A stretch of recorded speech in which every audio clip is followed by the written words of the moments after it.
నమస్కారం ETV news కు స్వాగతం ముఖ్యాంశాలు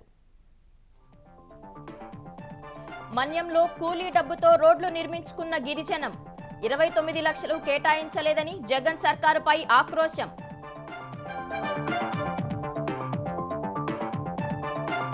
ఎన్నికల్లో లబ్ధికే తప్పుడు కేసులు పెడుతున్నారన్న చంద్రబాబు ఓటర్ల జాబితాలో అక్రమాలపై ఈసీకి ఫిర్యాదుకు నిర్ణయం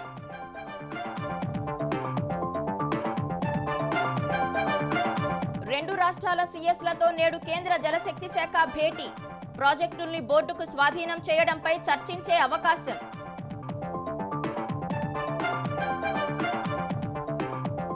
భారత సర్కార్ ప్రస్తుత కార్యకలాపాలపై కాంగ్రెస్ అనుమానాలు బినామీలకు అసైన్డ్ భూములు కట్టబెడుతోందని ఆరోపణలు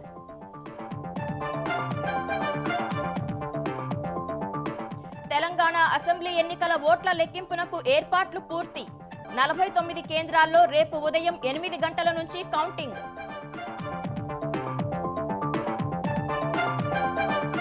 మిజోరాం అసెంబ్లీ ఎన్నికల ఓట్ల లెక్కింపు వాయిదా ప్రజల విజ్ఞప్తి మేరకు ఆదివారానికి బదులు సోమవారం కౌంటింగ్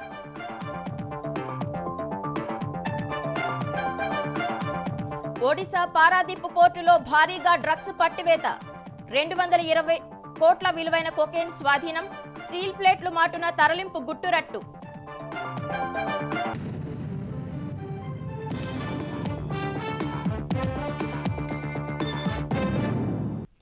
గూండాగిరి చూశాం, గాంధీగిరి చూశాం, మరి దారిగిరి గురించి ఎప్పుడైనా విన్నారా? అది గిరిజనుల చేత గిరిజనుల కోసం గిరిజనులే మోగించిన నిరసన పథం. నా ఎస్టీలంటూ మాటలతో మభ్యపెట్టే పాలకుల కళ్లు తెరిపించాలని అడవి బిడ్డలు చేసిన శ్రమదానం. ఏకపక్షంగా ఓటేసిన పాపానికి కనీసం ఊరికి దారి చూపలేని అసమర్థతపై ప్రయోగించిన అంకుశం. ప్రభుత్వం నిధులు ఇవ్వకపోవడంతో అల్లూరి, మన్యం జిల్లాల్లో 11 గ్రామాల ప్రజలు చందాలు వేసుకుని రోడ్లు వేసుకున్నారు. మనకెందుకు జగన్ అంటూ తమ దారి తాము బాగు చేసుకున్నారు. పేషెంట్ బాగలేని పరిస్థితి, చాలా క్రిటికల్ పొజిషన్. మరి అంబులెన్స్ కూడా రాలేని పరిస్థితి. రహదారి చూస్తే చాలా దారుణంగా ఉంది. ఏ అధికారులు పట్టించుకోవట్లేదు. ఇది ఓ అడవి బిడ్డ ఆవేదన. కొండ ప్రాంతాల్లో ఉండే గిరిపుత్రులకు ప్రాణం మీదకొచ్చిన ప్రతిసారి ఈ డోలీమోతలే దిక్కు. ఇంత కష్టం ఎందుకు? జగనన్న అంబులెన్సుకు ఫోన్ చేస్తే కుయ్యి కుయ్యమంటూ వస్తుంది కదా అంటారా? అలా వచ్చిన అంబులెన్సే ఇలా కుయ్యో మొర్రో అంటూ కూరుకుపోయింది. చివరకు గిరిజనులే ట్రాక్టర్తో లాగి అంబులెన్సును దారికి తెచ్చారు. పాడేరు, అల్లూరి జిల్లాల్లోని అనేక గిరిజన గ్రామాల్లో అత్యవసర పరిస్థితుల్లో ఆస్పత్రికి బయలుదేరిన మధ్యలోనే పోయిన ప్రాణాలెన్నో. కొన ఊపిరితో మోసుకెళ్తుంటే మధ్యలోనే ఊపిరి ఆగిన ఉదంతాలెన్నో. కాకపోతే ఆ ఆత్మఘోష అరణ్యరోదనగానే మిగిలిపోతుంది తప్ప ప్రభుత్వం ఆలకించదు. అంతటి దుఃఖంలోనూ వీళ్లు అద్దంలాంటి రోడ్లు అడగడం లేదు. కనీసం కాలిబాటైనా చూపాలంటున్నారు. ద్విచక్ర వాహనదారులు వెళ్లే దారైనా వేయాలంటున్నారు. కాని ఆలకించిన నాథుడే లేడు. నా ఎస్టీలని లక్షల కోట్లు బటన్లు నొక్కుతున్నానని చెప్పే జగన్ కూడా మాటలు తప్ప చేతల్లో చేసింది ఏమీ లేదు. మట్టి రోడ్లకైనా నిధులివ్వడం లేదు. పాడేరు జిల్లా హుకుంపేట మండలం సంపంగిపుట్టు వెళ్లే 3 కిలోమీటర్ల రోడ్డును ఇలా బాగు చేసుకున్నారు. తనను ఎమ్మెల్యే చేస్తే రోడ్డు వేయిస్తానని మాటిచ్చిన శెట్టి పాల్గొన ముఖం చాటేశారంటూ గ్రామస్తులు ఆక్రోశించారు. ఇక్కడ పలుగుపార పట్టినవారేమీ ఉపాధి కూలీలు కాదు. పాడేరు జిల్లా కల్లాల బయలు వాసులు. పాడేరు వీళ్ల ఊరికి 7 కిలోమీటర్ల దూరం. తెలుగుదేశం ప్రభుత్వ హయాంలో 5 కిలోమీటర్లు రోడ్డు వేశారు. ఇంకో 2 కిలోమీటర్లు వేస్తే వాళ్లకో దారి దొరుకుతుంది. దానికి 4 కోట్లు కావాలి. 3 ఏళ్ల క్రితం మంత్రి హోదాలో అవంతి శ్రీనివాసరావు ఈ రోడ్డేస్తామని నమ్మబలికారు. కాని అవంతి మంత్రి పదవీ పోయింది. ఆయనిచ్చిన మాట మంటగలిసింది. ఇక విసిగిపోయిన కల్లాల బయలు వాసులు ఉపాధి హామీ పనులకు వెళ్లి సంపాదించిన కూలీ సొమ్మును పోగేసుకున్నారు. 50,000 రూపాయలతో 2022 మేలో ఈ రోడ్డు వేసుకున్నారు. ఇక్కడ రోడ్డు పనులకు టెంకాయ కొడుతోంది అల్లూరు జిల్లా తొటగుడిపుట్టుకు చెందిన ఆశా కార్యకర్త జమ్మే. రాళ్లు, రప్పలు, ముళ్లకంపలు నిండిన దారిలో గర్భిణీల ఆర్తనాదాలు ఆమె చెవులారా విన్నారు. అవకాశం వచ్చిన ప్రతిసారీ రోడ్డు వేయించండి సార్ అని పై అధికారులకు విన్నవించుకున్నారు. కాని ఎవరూ ఆలకించలేదు. ఓవైపు జనం ఊరొదిలి వలసపోతున్నారు. ఊరికి దారి చూపుతానంటూ ఆమె తాను ఇల్లు కట్టుకోవాలని దాచుకున్న 2.5 లక్షలతో రోడ్డు వేయించారు. జమ్మె ప్రయత్నం అనేక మంది మానవతామూర్తుల్ని కదిలించింది. విజయనగరం జిల్లాకు చెందిన కొందరు ఆమెకు 1,50,000 ఆర్థిక సాయం చేశారు. కానీ ప్రభుత్వం కనికరించలేదు.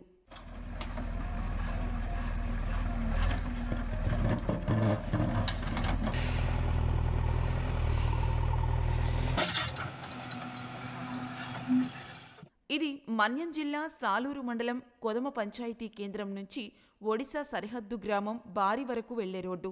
కొదమలోని 125 కుటుంబాలు కలిసికట్టుగా 5 లక్షలు పోగు చేసుకున్నారు. ఆ డబ్బుతోనే నెల రోజులు కష్టపడి 2020 ఆగస్టులో 5 కిలోమీటర్ల రోడ్డు వేసుకున్నారు. ఇది ఉప ముఖ్యమంత్రి రాజన్నదొర ప్రాతినిధ్యం వహిస్తున్న మన్యం జిల్లా చింతామల. ఇక్కడ 110 కుటుంబాలు ఉన్నాయి.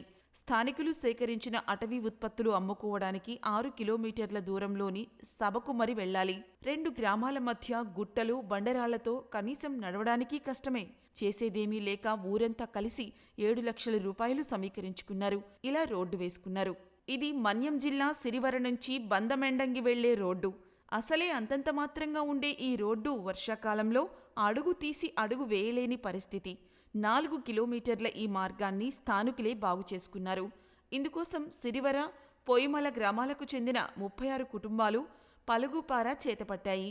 6.5 లక్షలు పోగు చేసుకుని 5 రోజులు శ్రమదానం చేసి రోడ్డు వేసుకున్నాయి. ఇది మన్యం జిల్లా పాలకొండ నియోజకవర్గంలోని పాత పెద్దగూడ, రంగంవలస, ఉసిరికిపాడు వెళ్లే రోడ్డు. ఈ 3 గ్రామాలను అనుసంధానిస్తూ తెదేపా హయాంలో వేసిన ఫార్మేషన్ రోడ్డు వర్షాలకు దెబ్బతింది. ఉపాధి హామీ పథకం కింద బాగు చేయాల్సి ఉన్నా జగన్ ప్రభుత్వానికి అది పట్టలేదు.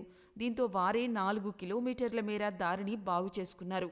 ఇలా 1-2 కాదు, ఇటీవలి కాలంలో బాహ్య ప్రపంచానికి తెలిసి దాదాపు 11 రోడ్లను గిరిపుత్రులు చందాలు వేసుకుని బాగు చేసుకున్నారు. ఇందుకోసం కూలీనాలీ చేసుకుని దాచుకున్న డబ్బును 29 లక్షల రూపాయలు వెచ్చించారు. గిరిపుత్రులు సొంతంగా వేసుకున్న రోడ్లన్నీ వైకాపా ఎమ్మెల్యేలు ప్రాతినిధ్యం వహిస్తున్న నియోజకవర్గాలే. ప్రస్తుత ఉప ముఖ్యమంత్రి రాజన్నదొర నియోజకవర్గంలో 3, మాజీ డిప్యూటీ సీఎం పుష్పశ్రీవాణి నియోజకవర్గంలో 3, అరకు ఎమ్మెల్యే చెట్టి పాల్గొన నియోజకవర్గంలో 2, పాలకొండ ఎమ్మెల్యే కళావతి నియోజకవర్గంలో 2, పాడేరు ఎమ్మెల్యే భాగ్యలక్ష్మి నియోజకవర్గంలో 1 గ్రామానికి గిరిపుత్రులే సొంతంగా దారి వేసుకున్నారు. ఇంతమంది అధికార పార్టీ ఎమ్మెల్యేలుండి కనీసం 29 లక్షల రూపాయలు మంజూరు చేయించలేకపోయారు. జగనే బటన్ నొక్కి ఉంటే వీళ్లంతా పలుగుపారా పట్టాల్సిన అవసరం వచ్చేదా? కృష్ణానది యాజమాన్య బోర్డుకు ప్రాజెక్టుల స్వాధీనం అంశం మరోసారి తెరపైకి వచ్చింది. నాగార్జున సాగర్ వద్ద తలెత్తిన పరిణామాల నేపథ్యంలో కేంద్ర ప్రభుత్వం ఈ అంశంపై దృష్టి సారించింది. కృష్ణా బోర్డు కూడా ప్రాజెక్టులను తమకు స్వాధీనం చేయకపోవడం వల్లే ఈ పరిస్థితి వచ్చిందని తెలిపింది. సాగర్ వద్ద ప్రస్తుత పరిణామాలు సహా ఉమ్మడి జలాశయాలను బోర్డుకు స్వాధీనం చేసే అంశంపై కేంద్ర జలశక్తి శాఖ ఇవాళ సమావేశం ఏర్పాటు చేసింది. నాగార్జునసాగర్ వద్ద చోటు చేసుకున్న పరిణామాలు, తెలంగాణ, ఆంధ్రప్రదేశ్ మధ్య కృష్ణా జలాల వివాదం అంశాన్ని మరోసారి తెరపైకి తీసుకొచ్చాయి. ఏపీ చర్యలపై నదీ యాజమాన్య బోర్డుకు తెలంగాణ ఫిర్యాదు చేయగా ఆంధ్రప్రదేశ్ ప్రభుత్వానికి లేఖ రాసి తక్షణమే నీటి విడుదల ఆపివేయాలని బోర్డు స్పష్టం చేసింది. జరిగిన పరిణామాలను కేంద్ర జలశక్తి శాఖ దృష్టికి తీసుకెళ్లింది. కేంద్ర జలశక్తి శాఖ మంత్రి గజేంద్ర సింగ్ షెకావత్తో కృష్ణా బోర్డు చైర్మన్ శివనందన్ కుమార్ మాట్లాడినట్లు సమాచారం. కృష్ణానదిపై ఉమ్మడి జలాశయాల నిర్వహణ, 2 రాష్ట్రాల వైఖరి, బోర్డు చేపట్టిన చర్యలను ఆయన కేంద్ర మంత్రికి వివరించినట్లు తెలిసింది. గెజిట్ నోటిఫికేషన్లో పేర్కొన్నట్లుగా ఉమ్మడి జలాశయాలు, సంబంధిత కాంపోనెంట్లను 2 రాష్ట్రాలు బోర్డుకు స్వాధీనం చేస్తే సమస్యలు తలెత్తవని చెప్పినట్లు సమాచారం. జరిగిన పరిణామాలు, బోర్డు స్వాధీనానికి సంబంధించిన అంశాలను కేంద్ర జలశక్తి శాఖ కార్యదర్శికి లేఖలో నివేదించినట్లు తెలిసింది.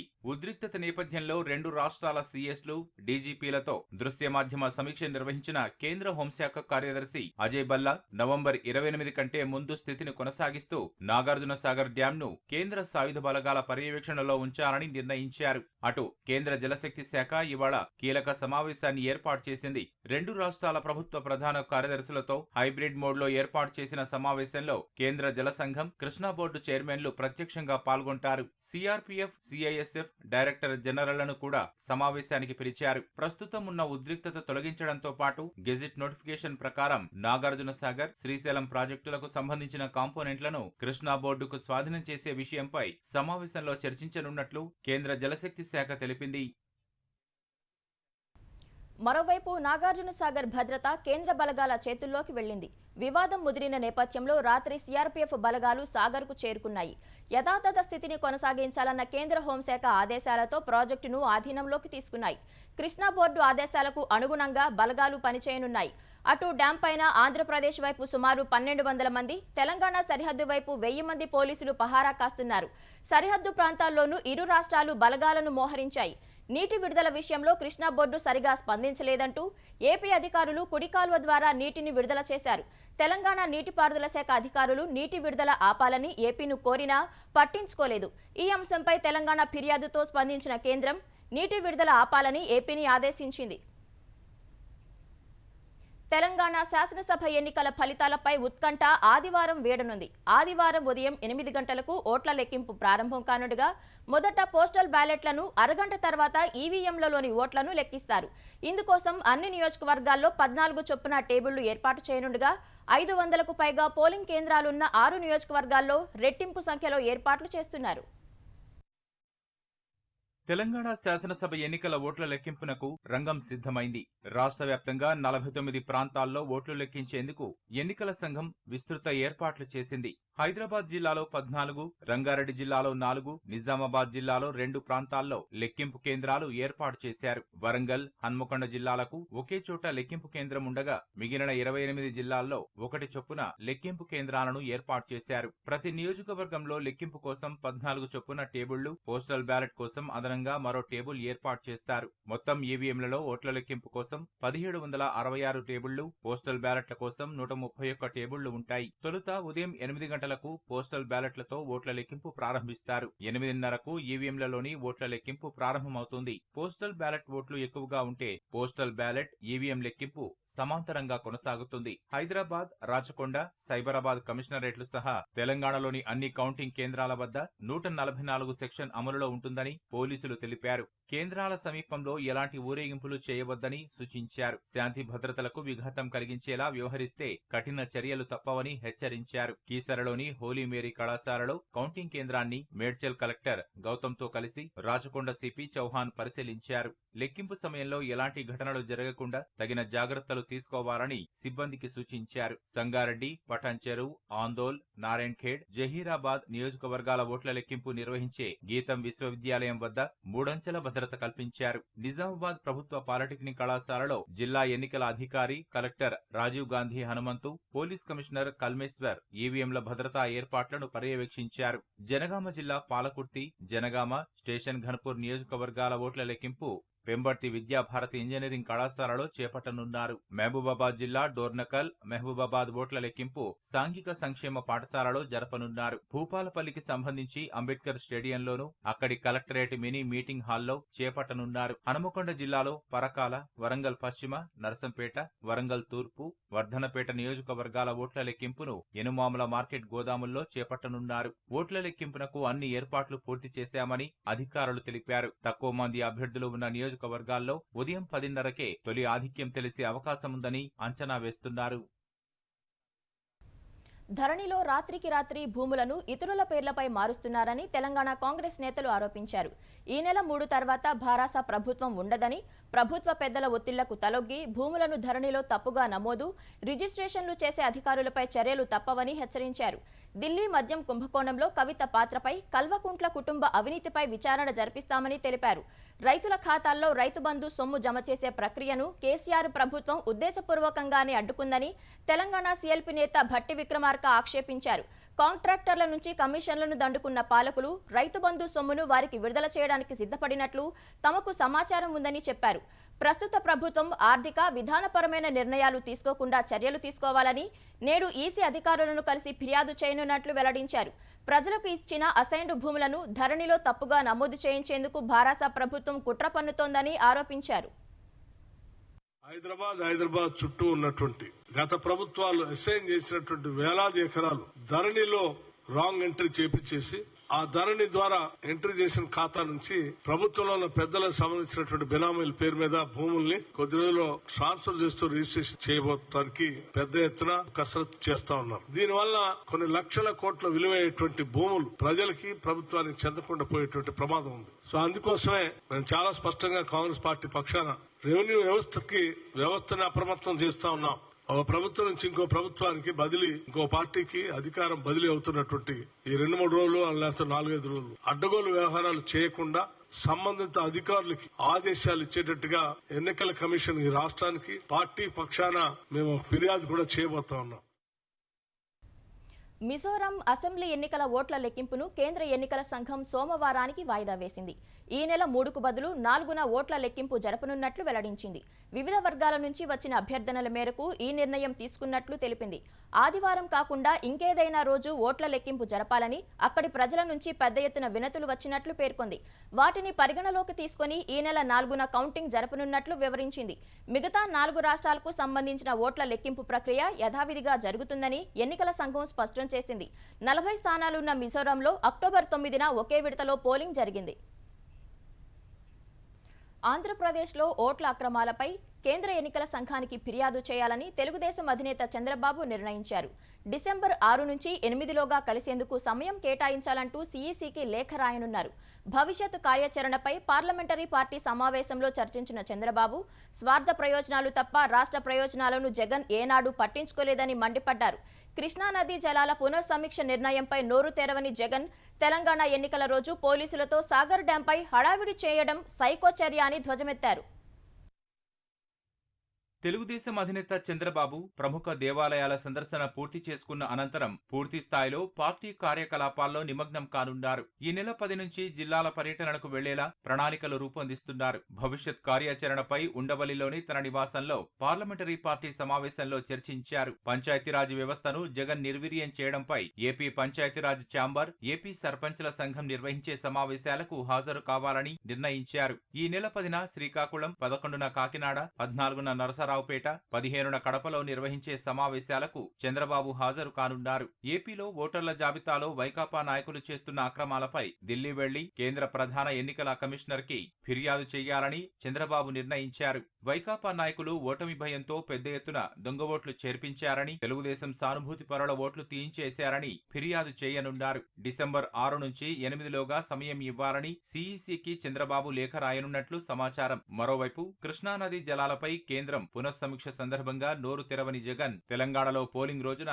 నాగార్జున సాగర్ వద్ద పోలీసులతో హడావుడి చేయడం పట్ల చంద్రబాబు మండిపడ్డారు. 4.5 ఏళ్లలో జగన్ తన స్వార్థ వ్యాపార ప్రయోజనాల కోసం పాకులాడారే తప్ప రాష్ట్ర ప్రయోజనాలను పట్టించుకోలేదని ధ్వజమెత్తారు. సాగర్ డ్యాం వద్ద హడావుడి చేసి విద్వేషాలు రెచ్చగొట్టడం తప్ప సాధించిందేమీ లేదన్నారు. నీటి వినియోగంపై అవగాహన లేని వాళ్లు పాలకులు కావడం వల్లే అనర్థాలు జరుగుతున్నాయన్నారు. కుటిల రాజకీయాలతో జగన్ ఏపీ పరువు తీస్తున్నారని మండిపడ్డారు. దేశవ్యాప్తంగా ఐపీఎస్ వ్యవస్థ చట్టాలను కాపాడుతుంటే అందుకు విరుద్ధంగా జగన్ దాన్ని దుర్వినియోగం చేస్తున్నారని చంద్రబాబు ధ్వజమెత్తారు. కేంద్ర నిధులను సద్వినియోగం చేసుకోవడంలో వైకాపా ప్రభుత్వం విఫలమైందని తెలుగుదేశం పార్లమెంటరీ పార్టీ అభిప్రాయపడింది. సంక్షేమ పథకాలకు కేంద్రం నిధులు ఇస్తున్నా రాష్ట్ర వాటా విడుదల చేయకపోవడం వల్లే చాలా పథకాలు నిలిచిపోయాయని నేతలు అన్నారు. రాజకీయ కక్ష సాధింపులపై ఉన్న శ్రద్ధ నిధుల సద్వినియోగంపై లేదని మండిపడ్డారు. ఏపీలో వ్యవస్థలు గాడి తప్పిన తీరును పార్లమెంటులో ప్రస్తావించారని ఎంపీలకు చంద్రబాబు దిశానిర్దేశం చేశారు. కరువు, పేదరికం, నిరుద్యోగం, మహిళలకు భద్రత లేకపోవడం, అక్రమ కేసులు, విశాఖ స్టీల్ ప్లాంట్ ప్రైవేటీకరణ నిలుపుదల వంటి 13 అంశాలను పార్లమెంటులో ప్రస్తావించాలని సూచించారు. ఆంధ్రప్రదేశ్ రాజధాని ప్రాంత అభివృద్ధి ప్రాధికార సంస్థ ఏపీ సిఆర్డీఏ బాండ్ల రేటింగ్ మరోసారి పడిపోయింది. స్టాక్ ఎక్స్చేంజ్లో సిఆర్డీఏకు చెందిన 2,000 కోట్ల రూపాయల విలువైన బాండ్ల రేటింగ్ను BBB+ నుంచి సి స్థాయికి తగ్గిస్తున్నట్లు రేటింగ్ ఏజెన్సీ ఈక్విటీ తెలిపింది.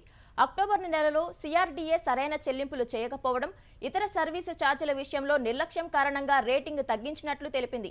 2023 అక్టోబర్ నెలాఖరుకు చెల్లించాల్సిన 14.36 కోట్ల కన్సార్షియం లోన్ను నవంబర్ 20 నాటికి చెల్లించారని పేర్కొంది. వాస్తవానికి ఈ రుణాలకు రాష్ట్ర ప్రభుత్వం హామీ ఇచ్చిందని రేటింగ్ సంస్థ పేర్కొంది. మరో 152 కోట్ల రుణానికి సంబంధించిన చెల్లింపుల హామీ, ఫిబ్రవరి 2024లో చెల్లించాల్సిన బకాయిలు కలిపి 430 కోట్ల రూపాయలు ఎస్క్రో ఖాతాల్లో లేవని రేటింగ్ ఏజెన్సీ పేర్కొంది. ఈ అంశాలన్నింటినీ దృష్టిలో పెట్టుకుని సిఆర్డీఏ సెక్యూరిటీ బాండ్ల రేటింగ్ను తగ్గించినట్లు పేర్కొంది. రేటింగ్ను తగ్గించడంలో ఆంధ్రప్రదేశ్ రుణాలకు సంబంధించిన చరిత్రను కూడా పరిగణలోకి తీసుకున్నట్లు రేటింగ్ ఏజెన్సీ వెల్లడించింది. జగన్ అక్రమాస్తుల కేసులో డిశ్చార్జ్ పిటిషన్లపై విచారణ ఎట్టకేలకు కొలిక్కి వస్తోంది. సిబిఐ కోర్టులో జగన్ సహా నిందితులు వేసిన 127 డిశ్చార్జ్ పిటిషన్లపై వాదనలు తుది దశకు చేరాయి. జగన్ అక్రమాస్తుల కేసులో 2012 నుంచి 2014 వరకు సిబిఐ 11 ఛార్జిషీట్లు, ఈడీ 9 అభియోగ పత్రాలను దాఖలు చేశాయి. అయితే సిబిఐ, ఈడీ కేసుల నుంచి తమను తొలగించాలని కోరుతూ జగన్, విజయసాయిరెడ్డి సహా నిందితులు 130 డిశ్చార్జ్ పిటిషన్లు వేశారు. వీటిపై తరబడి విచారణ కొనసాగుతున్నప్పటికీ వివిధ కారణాల వల్ల కొలిక్కి రాలేదు.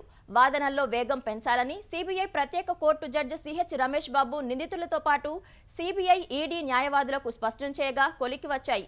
సిబిఐ 11 ఛార్జిషీట్లతో పాటు 8 ఈడీ అభియోగ పత్రాల్లో డిశ్చార్జ్ పిటిషన్లపై వాదనలు ముగిశాయి.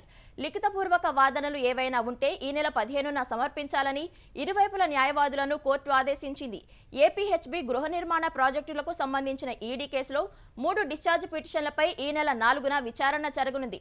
డిశ్చార్జ్ పిటిషన్లు తేలితే నిందితులపై అభియోగాలు నమోదు చేసి ట్రయల్ మొదలుపెట్టే అవకాశం ఉంది. సైకో జగన్ ఆంధ్రప్రదేశ్ జనం రక్తం పీల్చుతుంటే ఆయన అనుచర పిల్ల సైకోలు అమెరికాలో ఏపీ యువతపై శాడిజం చూపిస్తున్నారని తెలుగుదేశం జాతీయ ప్రధాన కార్యదర్శి నారా లోకేష్ మండిపడ్డారు. ఏపీకి చెందిన 20 ఏళ్ల కుర్రాడికి బంగారు భవిష్యత్ ఆశ చూపి అమెరికా తీసుకెళ్లిన వైకాపా నేత సత్తారు వెంకటేష్ రెడ్డి ఆ కుర్రాడిని తన ఇంట్లో బంధించి కొట్టి చిత్రహింసలు పెట్టారని లోకేష్ ఆరోపించారు.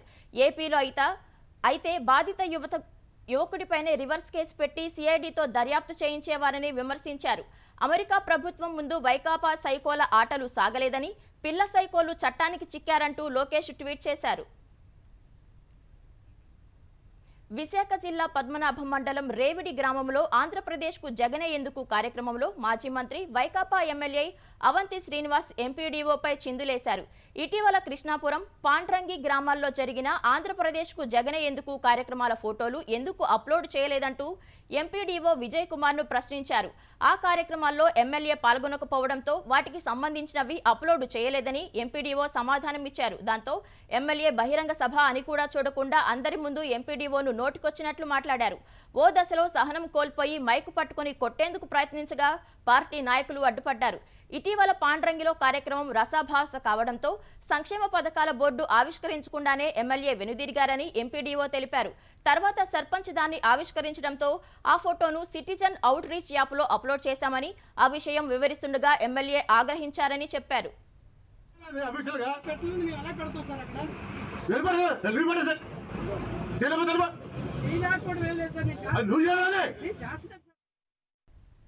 ధీరవనిత ఈశ్వరీబాయి జీవితాన్ని నవతరానికి పరిచయం చేస్తే వారు ప్రశ్నించడం, సమస్యలపై పోరాడటం నేర్చుకుంటారని తెలంగాణ హైకోర్టు న్యాయమూర్తి జస్టిస్ భీమపాక నగేష్ అన్నారు. హైదరాబాద్ రవీంద్ర భారతిలో ఈశ్వరీబాయి స్మారక ట్రస్టు ఆధ్వర్యంలో ఆమె 105వ జయంతిని ఘనంగా నిర్వహించారు. ఈశ్వరీబాయి కుటుంబం అనేక విద్యా సంస్థల్ని నెలకొల్పిందని ప్రశంసించిన జస్టిస్ నగేష్, దేశంలోని అనేక సమస్యలకు విద్యతోనే పరిష్కారం దొరుకుతుందన్నారు. 1969లో శాసనసభ్యురాలిగా ఎన్నికైన ఆమె ప్రత్యేక తెలంగాణ కోసం అసెంబ్లీలో గళం విప్పిన తొలి మహిళా నేతగా గుర్తింపు పొందారని తెలిపారు. ఈ దేశంలో చాలా సమస్యలు ఉన్నాయి, కానీ విద్య ద్వారా పరిష్కరించలేని సమస్య అంటూ ఏది లేదనే ఉద్దేశాన్ని స్వామి వివేకానంద చెప్పారు. వీరు స్కూల్స్ పెట్టి ఆచరణ రూపంలో మనందరికీ చూపించినందుకు గీతారెడ్డి గారి కుటుంబానికి, వాళ్ళ ట్రస్ట్ కి నేను మనస్ఫూర్తిగా ధన్యవాదాలు తెలియజేస్తా ఉన్నా. జీవితంలో ఉన్నతమైన స్థానాలకు ఎదగాలంటే చదవాలి, అదొక్కటే మార్గం. పల్లెల్లో చేపలు పట్టే వాళ్ళకు ఉన్న ప్రాబ్లమ్స్ ఏంటో నేను కూడా ప్రత్యక్షంగా చూశాను. కానీ ఈ రోజు ఆ చెరువుల మీద ఆ చేపలు పట్టే వాళ్ళకి హక్కులు వచ్చాయంటే అది ఈశ్వరీబాయి గారి కృషి వల్లే చెప్పడానికి నేను చాలా గర్వపడతా ఉన్నాను. ఒడిశాలోని పారాదీప్ నౌకాశ్రయంలో భారీ ఎత్తున మాదక ద్రవ్యాలు పట్టుబడ్డాయి. నౌకాశ్రయంలో లంగరు వేసిన ఓ కార్గో షిప్లో 220 కోట్ల విలువ చేసే కోకైన్ను కస్టమ్స్ అధికారులు స్వాధీనం చేసుకున్నారు. పనామాలో రిజిస్టర్ అయిన ఓ సరుకు రవాణా నౌక ఈజిప్టు నుంచి ఇండోనేషియా మీదుగా పారాదీప్ పోర్టుకు చేరుకుందని అధికారులు తెలిపారు. పారాదీప్ నుంచి స్టీల్ ప్లేట్లతో నౌక డెన్మార్కుకు బయలుదేరాల్సి ఉండగా ఓడలోని క్రేన్లో అనుమానాస్పదంగా ఉన్న 22 ప్యాకెట్లను ఆపరేటర్ గుర్తించి తమకు సమాచారం ఇచ్చినట్లు పేర్కొన్నారు. పరీక్షల తర్వాత అది కొకైన్గా నిర్ధారణ అయిందని చెప్పారు. స్వాధీనం చేసుకున్న మాదక ద్రవ్యాల విలువ మార్కెట్లో 200 కోట్ల నుంచి 220 కోట్ల మధ్య ఉంటుందని ఒడిశా కస్టమ్స్ కమిషనర్ తెలిపారు. నౌకలోని వియత్నాంకు చెందిన సిబ్బందిని అదుపులోకి తీసుకున్నట్లు చెప్పారు. ఆస్ట్రేలియాతో జరుగుతున్న 5 మ్యాచ్ల టీ20 సిరీస్ను భారత్ కైవసం చేసుకుంది. ఇప్పటికే 2 మ్యాచ్లు గెలిచి 3వ మ్యాచ్లో ఓడిన భారత్ రాత్రి జరిగిన 4వ టీ20లో 20 పరుగుల తేడాతో గెలిచింది. ఈ మ్యాచ్లో మొదట బ్యాటింగ్ చేసిన భారత జట్టు 20 ఓవర్లలో 9 వికెట్ల నష్టానికి 174 పరుగులు చేసింది. భారత బ్యాటర్లలో రింకు సింగ్ 46, యశస్వి జైస్వాల్ 37, జితేష్ శర్మ 35, రుతురాజ్ గైక్వాడ్ 32 పరుగులు చేశారు. 175 పరుగుల లక్ష్యంతో బరిలోకి దిగిన ఆసీస్ 20 ఓవర్లలో 7 వికెట్ల నష్టానికి 154 పరుగులు మాత్రమే చేయగలిగింది. భారత బౌలర్లలో అక్షర్ పటేల్ 3, దీపక్ చాహర్ 2, రవి బిష్నోయ్, ఆవేష్ ఖాన్ చెరో వికెట్ పడగొట్టారు. రెండు జట్ల మధ్య 5వ మ్యాచ్ ఈ నెల 3న జరగనుంది.